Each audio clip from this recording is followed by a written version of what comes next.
Okay, it is 6 p.m. I'd like to call this meeting to order. Mo, can we do a roll call? Good evening, Commissioners. Commissioner Miller?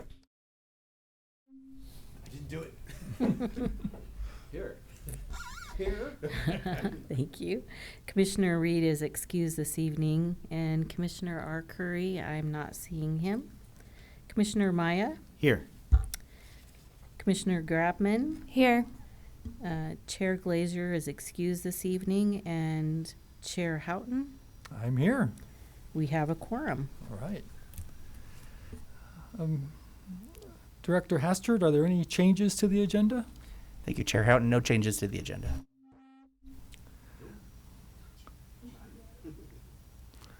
A little AV correction over here. Okay, notices that on Friday, May 12, 2023 at 5 p.m., the Airport Commission Secretary, Mo Graham, duly posted this agenda on the bulletin board at Airport Administration. The next section is for public comment, always one of my favorite parts of the agenda. Whenever a member of the community learns I'm a commission member, and they have a question or they have an idea, I said, why don't you come to our meetings? They're the third Wednesday of every month at 6 p.m. You fill out one of these request to speak forms, and if it's an item not on the agenda, you go right away, and you're out of there and home having dinner at 6:15. So I always appreciate the public participation. Thank you. And I have two requests to speak. Mo, are there any additional? I do not have any more sheets. Nothing more, okay. All right, so the way the public comment works, I certainly ask for the speaker forms, and then Mo will run a timer for 3 minutes for each speaker, and I will keep track of time and keep the speaker within their allocated time. So I have two speaker request forms, one from Carl Hopkins and one from Jennifer Shively. Carl, why don't you come on up? Good evening. My name's Carl Hopkins. For 8 years, I sat on this side of the table where you're sitting. I'd like to speak about the Airport Commission meeting of April 26, specifically item number 5 titled Proposed 2-Year Operating and Capital Budget for Fiscal Years 2024-2025 and Airline Rates and Charges for the Fiscal Year 2024. Buried down on page 6, plus footnotes on page 7, was a short note setting fees for independent flight instructors, mechanics, and other such independent operators. This entire issue of independent operators has been the most discussed, most contentious item for this commission for the past 5 years, more than 5 years. When properly noticed, this room has been filled to standing room only, with people literally standing in the hallway. This agenda, while probably legal, was very deceptive and totally out of line with the entire concept of open meetings and serious input from stakeholders. I have spoken to Director Hessert, and he assured me that this was not his intent and that it won't happen again. But I'm here tonight to say that I think this commission failed in its duty to the public when it even heard this item, let alone approved it. When you saw this item, were even surprised by it, saw that the room was practically empty, realized that this was a special meeting, not a regularly scheduled one, and that it was not being recorded, you should have immediately asked for that section to be pulled from the item and rescheduled for a regular meeting with plenty of advance notice and a very clear agenda description. You're not here to approve whatever's presented to you. You can make changes and you can vote no. You have a duty to the public and specifically to the pilots and the other users of this airport. I feel that you failed in that duty this time. I hope you will do better next time. Thank you, Mr. Hopkins. I'd like to call up Jennifer Shively. Hi, I'm Jen, and I own the coffee shop across the way. And my parents both worked for the city in El Monte, and so I know what it's like to serve the public for decades, and I know the challenges. But what I'm asking about is having more continuity in the staffing for real property. I'm asking for a solution The information from a previous property manager that I have disappears, and the current manager has zero knowledge. I start from scratch with like important issues and non-important issues. And this goes for everyone in the newer buildings especially. The older buildings are dilapidated and riddled with problems that everyone's pretty knowledgeable about. The newer buildings have had some serious issues with the solar panels that are very expensive. And it's taken a lot of work to get those resolved. But systems, conversations, building information, all lost completely. Each time a new person comes, there's no like email that's just for a manager they can look through and reference conversations and letters. Requests and projects that begin with one staff member never carry on seamlessly to the next. Building histories and peccadillos are lost completely in the shuffle. I'm confused about how to proceed to accomplish simple things that other past landlords have accomplished. I would like to have a direct liaison with Mr. Halstert until my current real estate property manager has stayed more than 90 days and is assured continuity and has the skills to assist properly. I've had 6 managers over 3.5 years, and the information lost each time is staggering. Tracy, Natalie, Kate, Anthony, Maria, Victoria currently. My struggles to move this business forward do need the assistance of my property manager. And in the absence of one, I would like a short-term direct liaison, perhaps through August. This would not include simple maintenance calls or property questions, which can go to the current administrator at the moment. The request seems reasonable and proactive for things of importance. I'm trying to get my lease renewed. I have paperwork referencing it to Anthony in January, which references a previous conversation months ago. Why, you ask, am I addressing this like a year and a half, 2 years before I need it? It's because I know it's going to take me a year or two just to get the first lease back because there's no continuity. And I just don't know what to do because I have to decide if I can have this business again. It's a 5-year lease. And the other property manager, when I started, said, if you go 5 or more, then the city council approves it. And we were already at 7 months in negotiation with the attorney for the city. That's how long things take with the city. So I thought, and they said, if you pay your rent on time, we'll just renew, don't worry. Well, those people are 7 people past. Thank you. Thank you, Jen. Okay, are there any additional speaker request slips? Okay, we will move on to liaison reports. I do not see our 2 city council members present tonight. It is a pretty short agenda. So we will move on from liaison reports. And I'd like to call on Director Hastert to give his airport director report. Thank you, Chair Houghton, Commission members. I just have a couple of quick items to go through.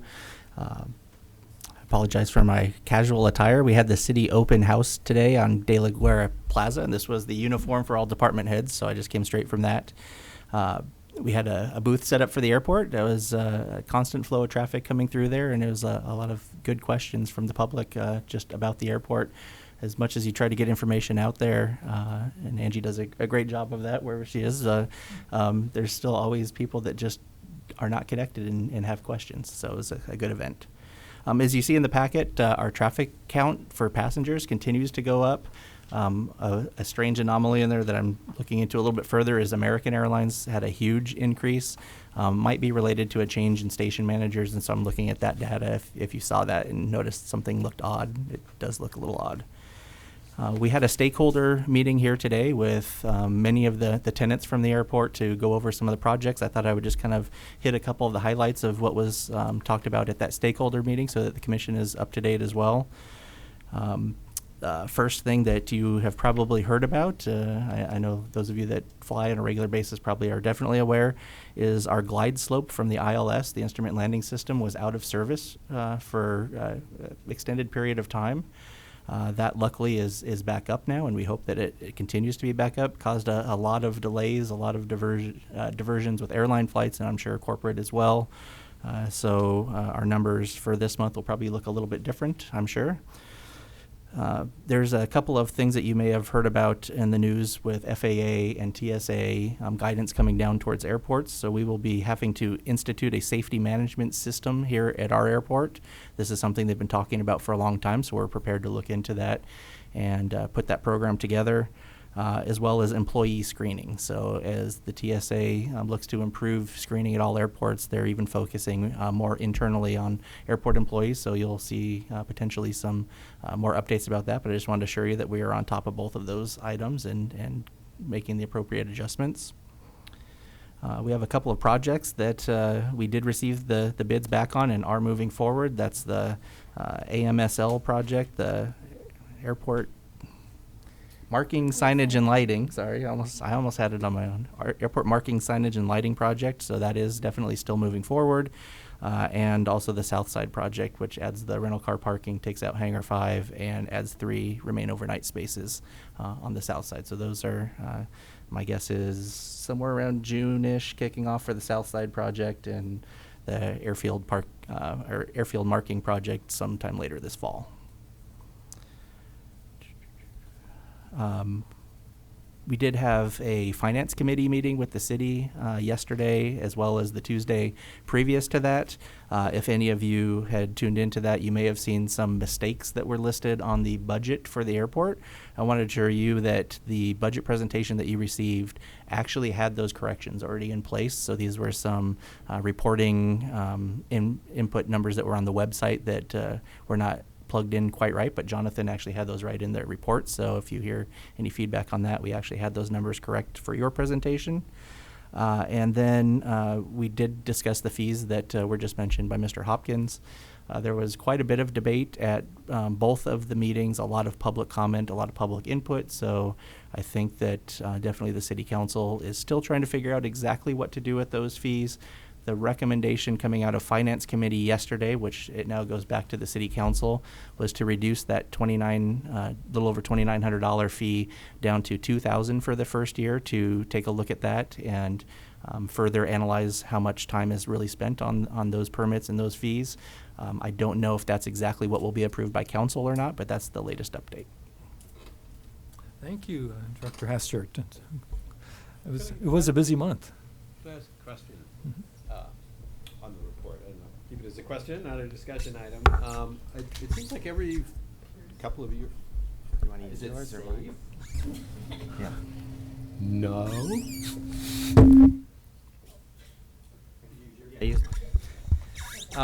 Great, thanks. It seems like every couple of years we have problems with the ILS, and we diverted flights and it's out for a day or sometimes more. I'm wondering, does the FAA keep statistics on such outages, and is ours less reliable, more problematic than typical? And what is being or can be done to improve the reliability of it? Sure. So I would imagine that they probably do have those reports, and I can ask about that and provide some more information back to you. Just from general knowledge and experience in flying in and out of other airports, I can say that they do go out at other airports on occasion as well. It's very old technology and old modules that are in there, and they work for years and years and years with no problem. But then when a piece goes bad, it's sometimes difficult to get a part in, and that was the case this time. They had to get a module shipped in to make that repair. In general, a lot of airports are switching more towards the GPS approaches and LPV. For Santa Barbara, it doesn't get you down as low as the ILS does, so it does impact us more than potentially some other airports out there.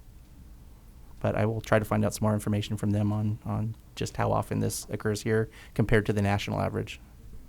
Well, yeah, given that there are limitations on the GPS approach, then, so are there programs to try to improve the reliability, or anything like that, and more spare parts on hand or anything like that?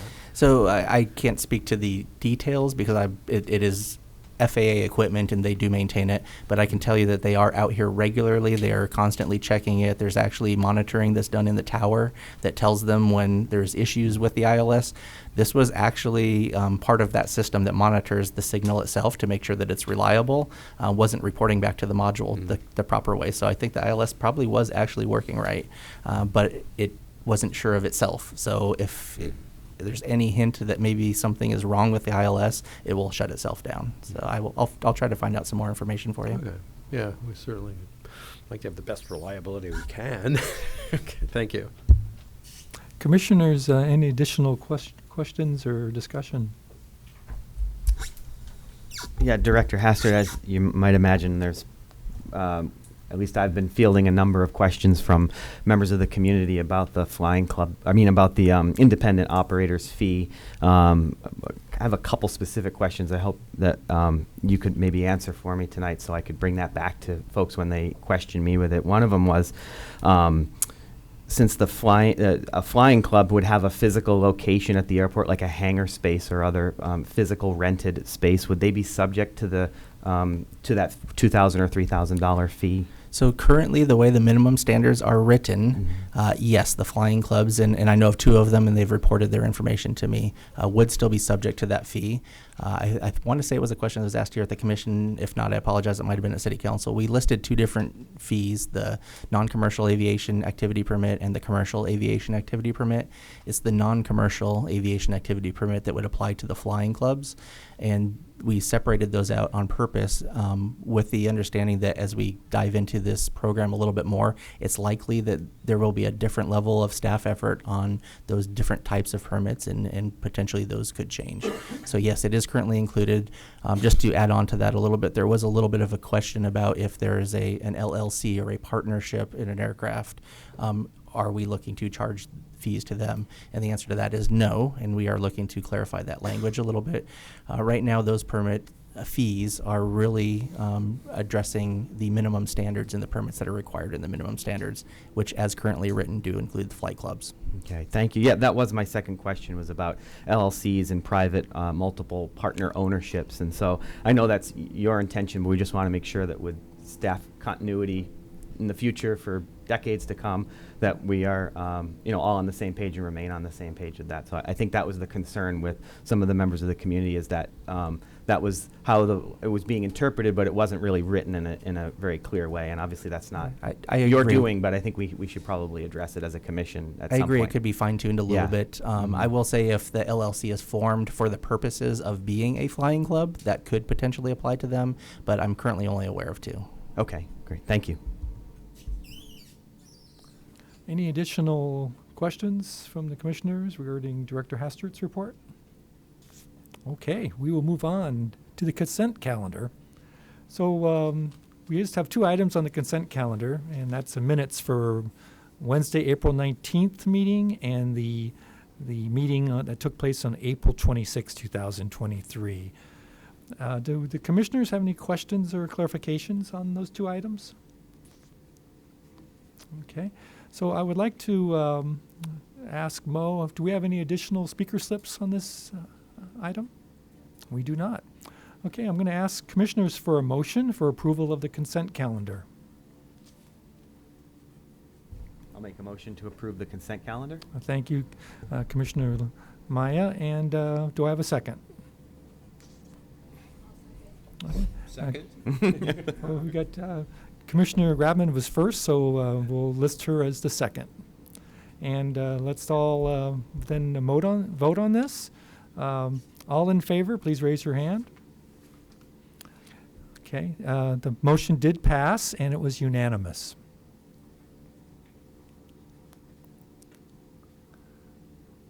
Okay, the next section on our agenda today is number 7, subject Terminal Improvement Project Preferred Concept Review.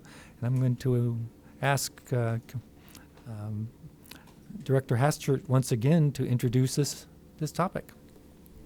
Thank you, Chair Houghton, Commission members. I'm happy to show you a little bit about what's been going on behind the scenes with the terminal concept. And with that, I have my great team here with Sarah Isa, our Development Manager, Brad Cleansing, our Senior Engineer, Supervisor Senior Engineer, and Jessica Metzger, our Project Planner. And Jessica is going to be the one giving the presentation to you. Thank you, Mr. Hassert, and thank you, Commissioners. We're really excited as SBA staff to be here before you today to present what we've been working on for the Terminal Improvement Project. And so we'll get started. This is going to be the agenda of the PowerPoint presentation.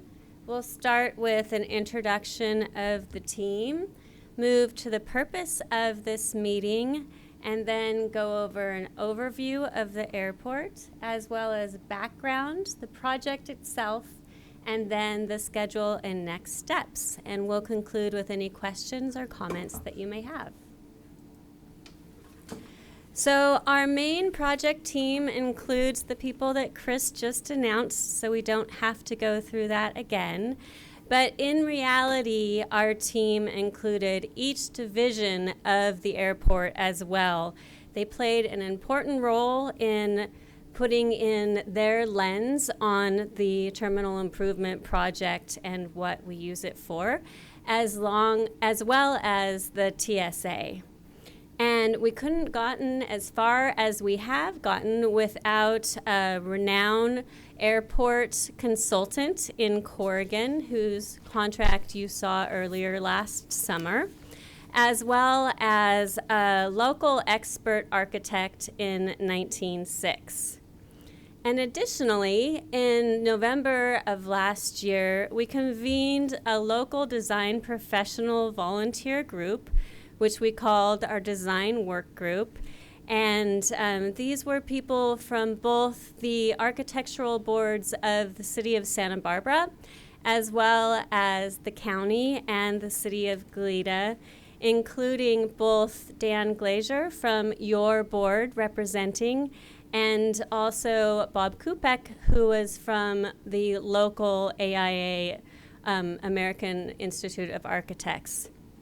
These people met 4 times from November to earlier this year to go over the terminal design architectural components, which we will see in later slides. And we just want to thank them for volunteering their time for that too. So you are really the first people outside of staff and this design group to see our new airport concepts for the Central Coast. And we're really looking forward to the comments that we can get from you on that. So that's the purpose of this meeting. And then with any presentation, just in case there's someone new in the audience to the Santa Barbara Airport, we're a primarily commercial service small hub airport. We have 1 million annual passengers. We're the largest airport on the Central Coast of California and include both general aviation and commercial uses, as well as flight training and maintenance. The Terminal Improvement Project originated in the 2017 Master Plan. And as you know, currently we're going through an update to that, but this is a project from the 2017 Master Plan. And master plans really look at a 20-year planning horizon and what an airport needs to do to adjust to changing conditions, as well as changes in the industry and the region as a whole. And so the Terminal Improvement Project was put in place in the 2017 Master Plan due to the increase in employments that we have experienced at SBA.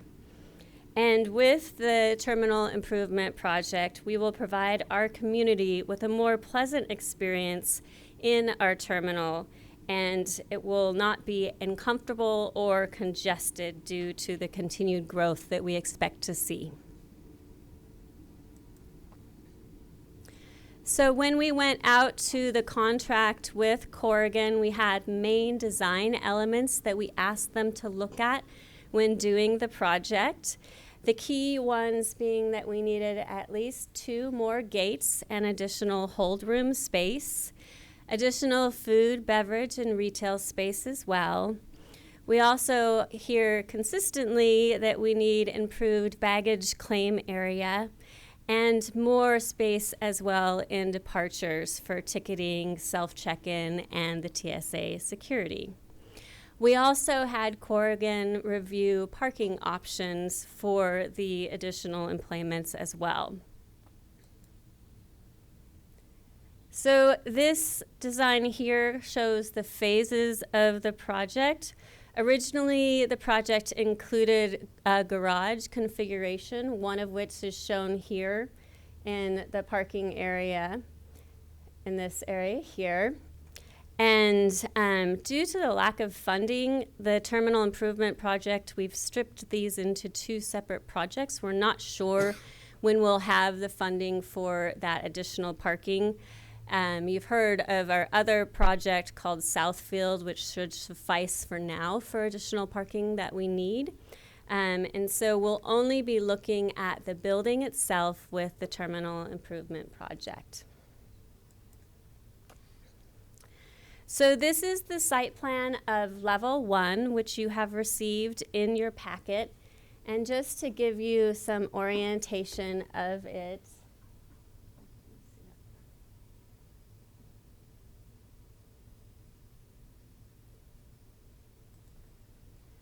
so the red lines here denote where new versus old parts of the building are. So this entire area is to the south of the existing terminal, and that is all new, as well as the areas that are surrounded in the dashed red here, here, here, and here. The majority of the new building is on the south side, and we're going to focus more into it on the next slides, but just to orientate the public, this is the main entrance to the terminal here, coming in to check in on this side. And then to the left, we have the baggage claim area here. And then the escalators in this area. And then if you continue straight out the main doors, we have the existing outdoor patio with the kinetic ball machine that historically was in our old terminal as well. And then when we're looking at these drawings, another way to orientate yourself is the darker colors are newer area and the lighter colors are existing. Okay, your keyboard, Mo. Thanks. And so focusing into that southern end, you'll see that both of these green areas here are additional baggage area. We also moved the rental car kiosks to this side. Right now they're existing in this area here. We also have additional hold room on the first level in this area here, and new restroom facilities in the pink here. And then the salmon colored areas are back of house staff areas. And then you'll see gray throughout, and those are kind of mechanical or storage areas. So additionally, on the first floor, once again, in this zoomed in version, you can see the additional space here.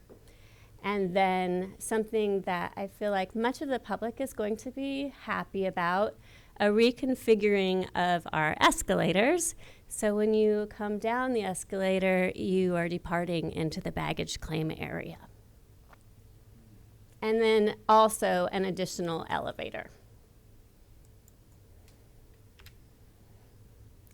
And so this is still that first floor area on the other side, the northern side of the existing terminal. So currently, when looking at the terminal, which you'll see in a picture shortly, there are some terraces here. We're just going to pop this wall out to add extra space to the check-in area where those trellises are.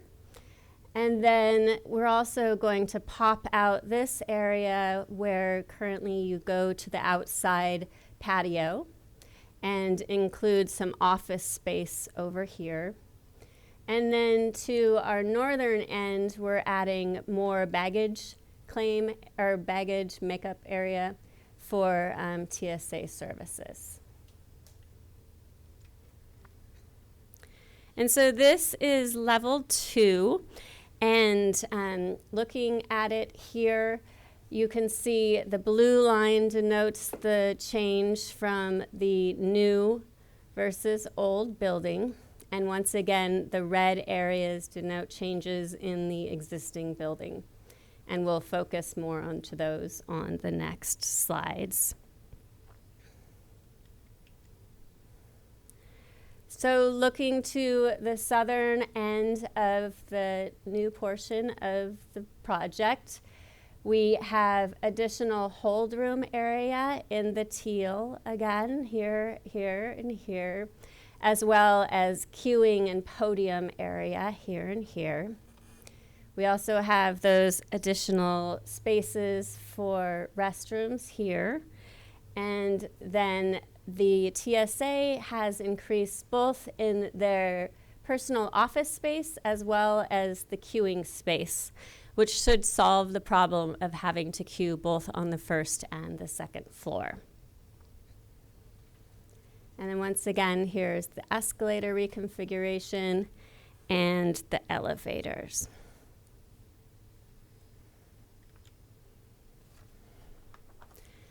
And then this is one of the things that we heard a lot about, not just from our design work group, but also from the kind of similar process that we've been going through listening to the community in the master plan update, was that there's a lot of nostalgia around the old restaurant that was removed with the new terminal. And people really enjoyed getting to go and see the planes and have lunch or dinner. And so our solution to that is to create new concession space on the second level, which will go semi out over the existing patio. We'll show you that detail at the next slide. And then for anyone that's ever left the United Gate 5, you'll see that we have additional hold room over here. So hopefully it won't be quite as crowded on the northern side of the terminal.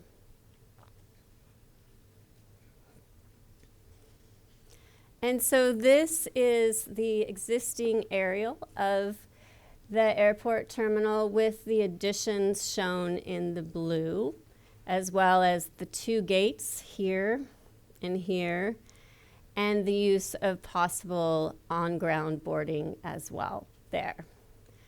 Another thing to keep in mind when we go from this slide to the architectural renderings is that most of the renderings don't actually show the historic terminal and how much it kind of blocks this side of the building, but that does happen when you approach from the loop road.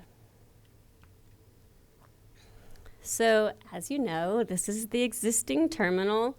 So this is the architectural rendering of the existing terminal that was approved for construction back in late 2000s. And then this is an actual picture of our terminal as you see it now. So our new terminal was completed in 2011, and it follows the Spanish colonial revival style that you see in downtown Santa Barbara, which uses a lot of the standards of the El Pueblo Viejo district. The design elements that are common in that district are the red tile roofs, the tower topped with the copper right by the entrance, the Santa Barbara sandstone that you see going up the stairs here, and then the trellises both here and also over here. And then we have the lemon trees potted lining up to the parabolic arch that is the main focal point of our existing terminal and was also created originally to mimic the nose of an airplane. So this is our preferred conceptual design that we're presenting to you today. And also just to let you know, you're the first to see this, but we will be bringing it to all of those design boards that had volunteers from it. And so we'll be presenting between now and the end of June at 5 other meetings, these same plans, to get their comments as well. And so when looking at this main front terminal, one of the important things for the design work group was to make sure that the focus was still on our main entrance with that arch here.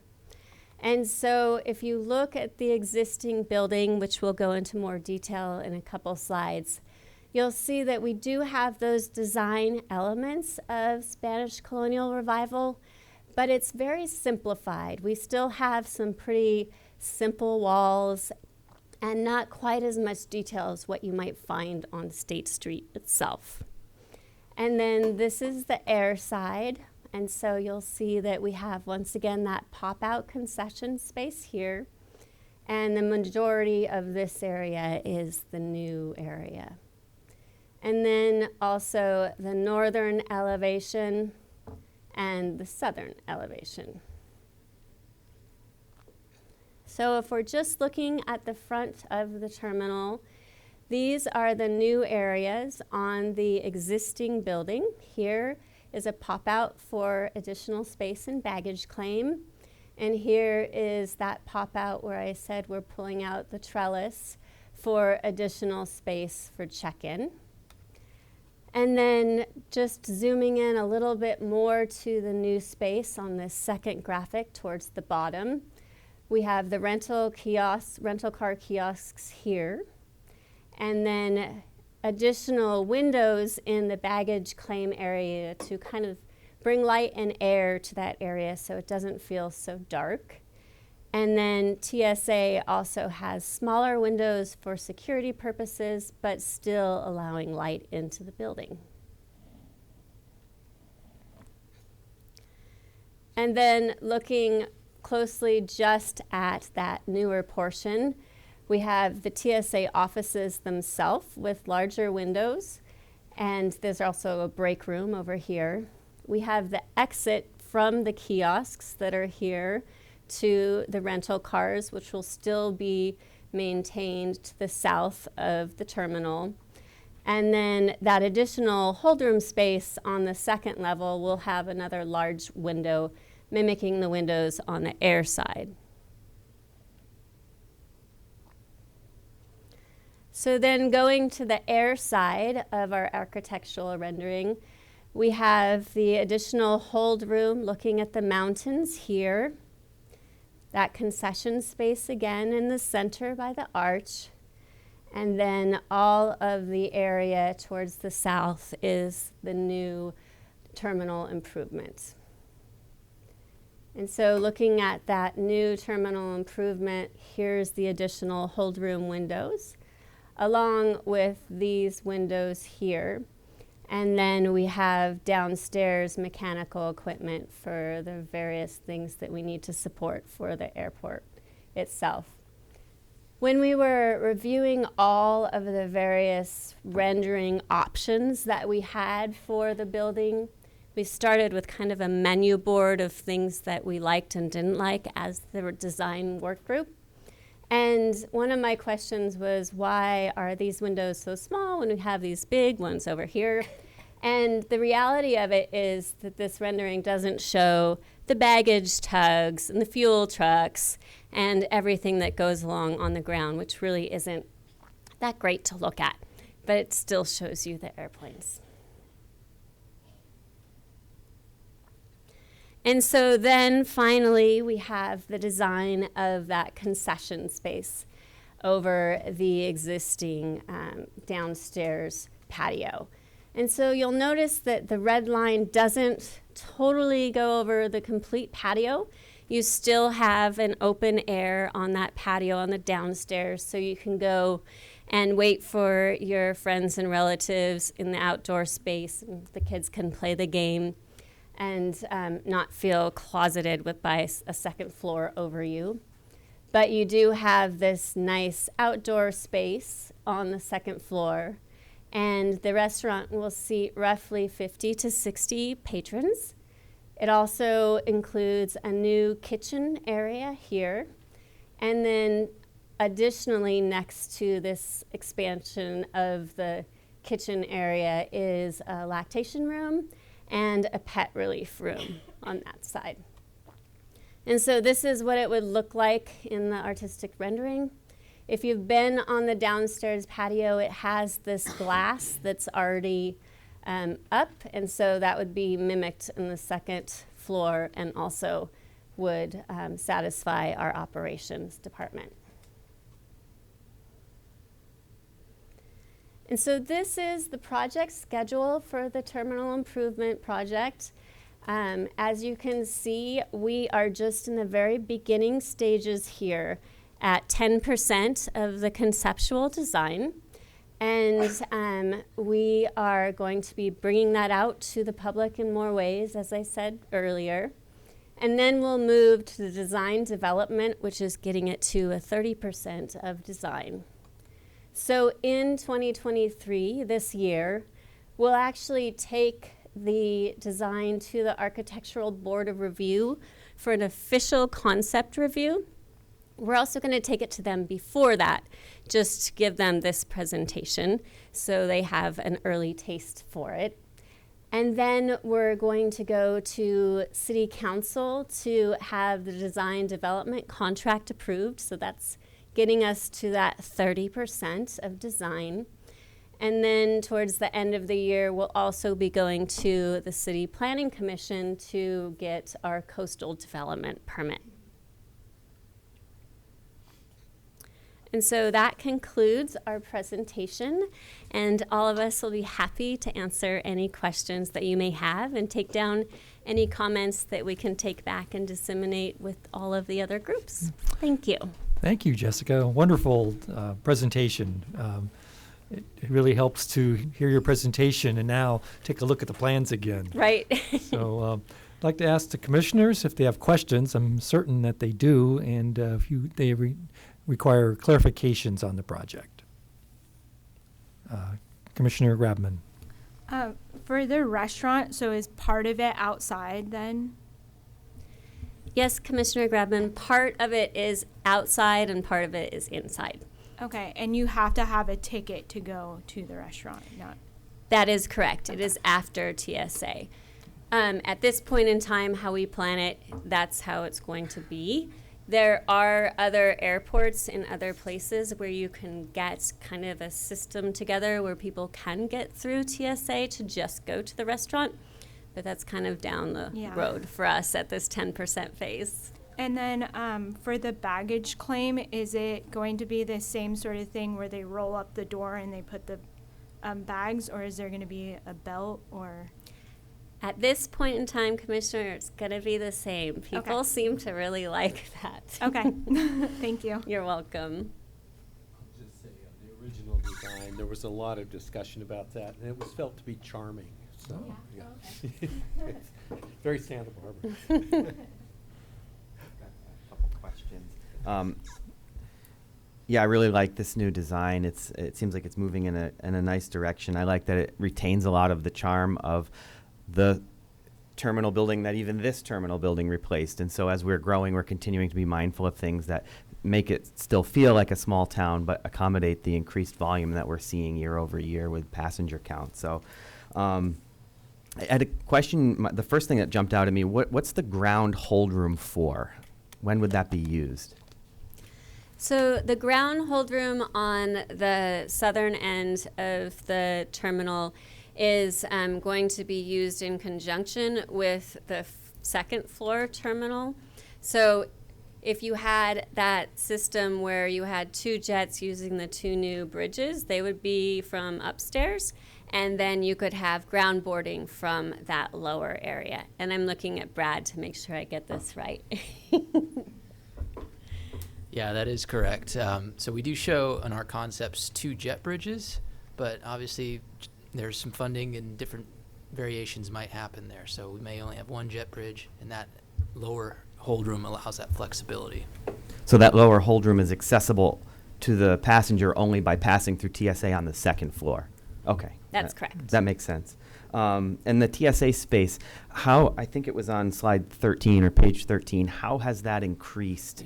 Because it's a little hard to tell. I know that they're tight up there right now since they've received their new machines. How are we increasing the queuing space so that we're not having overflow on the first floor and the escalators? Yes, Commissioners. So this is where the lighter versus darker color comes in handy. So this is all existing but they redid where the machines are and the queuing because they had this additional space where you can get to the end and gather your things. So it's just shifted to the south a bit. Yes. Okay, that makes sense.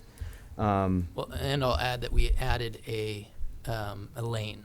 So now there's 4 lanes shown here, whereas currently we only have 3 lanes. Great. Okay, that'll be really helpful.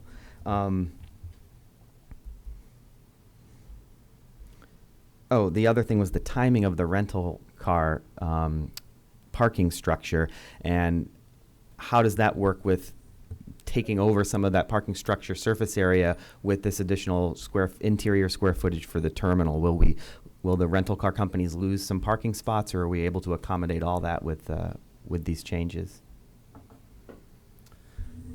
That'll be something that we'll have to study further.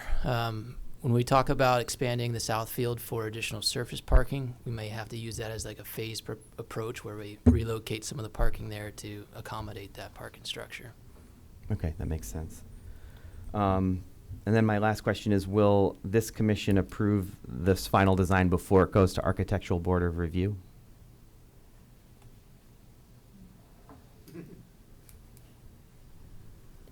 Excuse me, I'm sorry. I'm having an issue with my voice, so my apologies. Mr. Commissioner, I believe we're seeking your comments tonight, and we can absolutely come back to seek your recommendation to move forward to the Architectural Board of Review.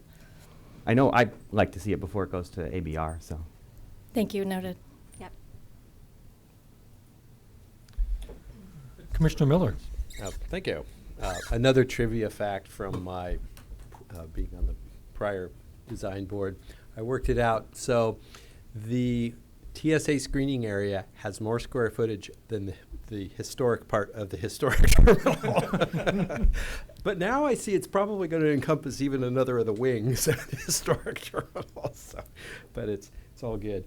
I've heard over the last few years that in our baggage assembly area or makeup area, whatever you call it, there were some challenges when the new screening equipment came in because they were really having space issues. And it seemed like the space increase is really fairly modest there. Is that conceived of being an issue again in the future with new screening requirements or anything, and how would that be addressed? So Commissioner Miller, just so I understand correctly, the baggage makeup by the ticketing area or during Right. the screening area?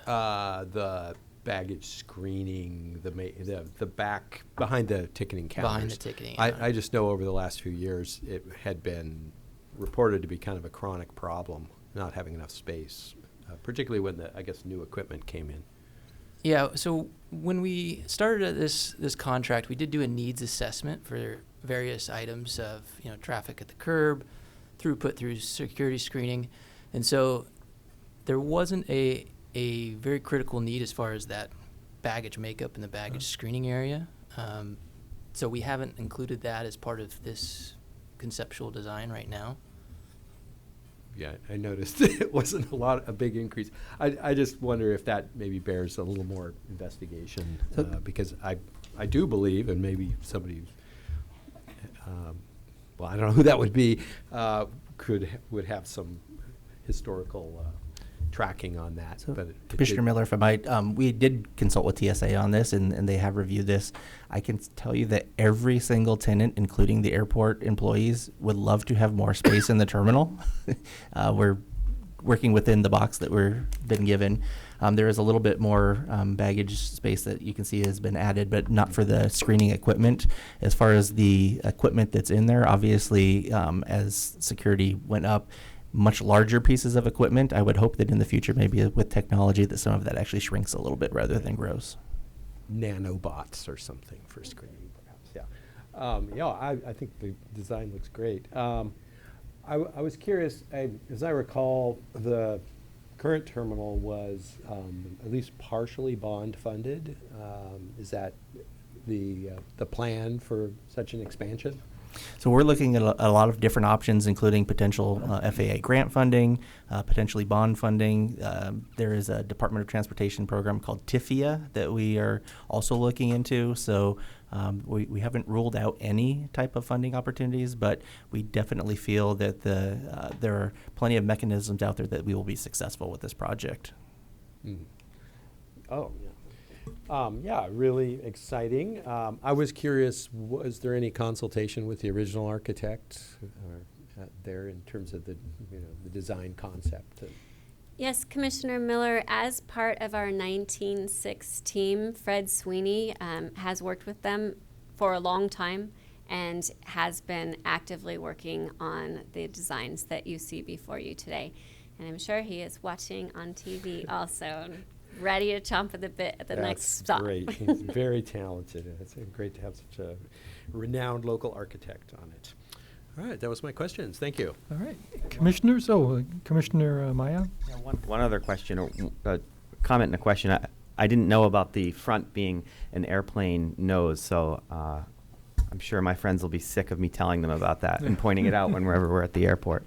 Yeah, the other question I had was the pop-outs that we're doing on some of the baggage area and the ticketing area. I wondered, what was the impetus for that? Yes, Commissioner Maya, so what we heard for baggage claim is that it's very crowded, and a lot of that is kind of the perception of not having a lot of light in there, as well as the lower ceiling that was part of the cost engineering for the original terminal. And so pulling it out, we can get those bigger windows in there and provide more space. Right now, if you're in the terminal and there's 2 planes waiting for baggage, it gets really crowded. And just that being so close to other people, especially after COVID, is something we want to be sensitive to, hearing what the public has said in the master plan update process. And then for the check-in, we just felt that while we were doing this work, it was easy to add this additional space, and we should do it then. Okay, thanks. Okay, Commissioners, I have a couple of comments.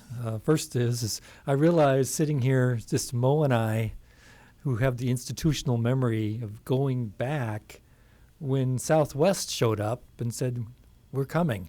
And we were juggling where we were going to put Southwest. We actually looked at putting them in the original terminal, but the TSA said, no, you cannot expose baggage to an unguarded space. And then we had Contour arrive, and then Sun Country, and then Delta. I don't see any change in the ticketing counter on that north side.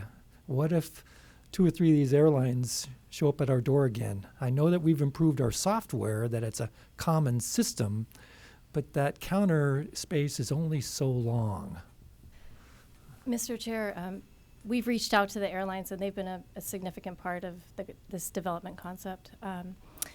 They agreed that they don't need additional ticketing area in the ticketing hall. However, if an additional airline came in, we are in the current exercise of finding additional room for them. They wouldn't need additional ticketing area, however. Okay. And they would have enough adequate back room to process the baggage? With this addition, I believe so. In the intermediate phase, we're working on a plan on that. Okay. Now I understand the value of institutional memory, because I looked around and said, Carl Hopkins was there, and Mo, but just the 3 of us. Parking, the new parking area for on the south field. Have we done any ground studies? So we also, another institutional memory thing, we awarded a contract to a solar panel construction company or development company, and we learned that they could not put the solar panel awnings over the unstable ground. Have we looked at that? Mr. Chair, yes, we've looked at that several times, and it's still infeasible, unfortunately. We've met as recently as a month ago with our Sustainability and Resilience Department, and that is not feasible at this time. However, there are additional areas for solar improvements available at the airport. Right. Will the new parking lot be on more stable ground? No, unfortunately. Oh, Sorry. it won't. Oh, okay. That's interesting. Okay, and then finally I see there is a pet relief room inside the building. Will that do away with the area outside the building, or will we still have to maintain that area that's just been set aside in the last few months? Yes, Chair Houghton, having the Sarah up on the second floor on that side of TSA actually brings us better into conformance with FAA regulations than having it so far away from where you unload of a plane. Okay, thank you. And last but not least, I would request a field trip for the commissioners to do a walkthrough with our plans, maybe in a quiet time at the airport, like 11 o'clock at night or something, but just to better familiarize ourselves physically walking through the facilities. So. We can definitely accommodate giving you tours, and we'll be in touch and set those up. We will have to do them 2 at a time following the Brown Act, but no problem. Good point. You could find some daylight hours to do that as well. Yes, okay. Commissioners, any other questions, comments? All right. Mo, do we have any additional? Yeah. Mo, Thank do we you have very any much. speaker slips? Okay, so we have one additional speaker slip from Carl Hopkins on item 7 here. Carl, the podium is yours.